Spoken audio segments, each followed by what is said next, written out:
اعوذ باللہ من الشیطان الرجیم، بسم اللہ الرحمن الرحیم۔ آپ دیکھ رہے ہیں اسلامک چینل۔ آج کا عنوان ہے سچی توبہ۔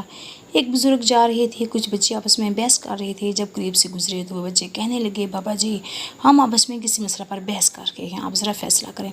اس نے کہا، بیٹا کیا مسئلہ ہے؟ بچے نے کہا کہ ہم آپس میں بحث کر رہے ہیں کہ ایک آدمی بڑا نیک ہو، کبھی گناہ نہ کیا ہو، اس کے دل پر اللہ کی خاص نظر رہتی ہے، یا ایک آدمی بڑا ہی گناہ گار ہو اور سچی توبہ کر لے، اس کے دل پر خاص نظر رہتی ہے۔ وہ بزرگ فرمانے لگے، بیٹا میں عالم تو نہیں ہوں، تاہم ایک بات میرے تجربے میں آئی ہے کہ میں کپڑا بنتا ہوں، کھڈی چلاتا ہوں، داغے ہوتے ہیں، میرے تجربے میں بات آئی کہ جو داغا ٹوٹ جاتا ہے میں اسے گرہ لگاتا ہوں، اس کے بعد اس پر خاص نظر رکھتا ہوں کہ دوبارہ ٹوٹ نہ جائے۔ ممکن ہے جو بندہ شیطان کے راستے کو چھوڑ کر سچی توبہ کر لے، اللہ سے اپنی گانٹھ باندھ لے، ممکن ہے اللہ تعالیٰ اس کو معاف کر دے، اللہ تعالیٰ اس پر خاص نظر کرم کر دے اور اس کو دوبارہ ٹوٹنے نہ دے۔ السلام علیکم ورحمۃ اللہ۔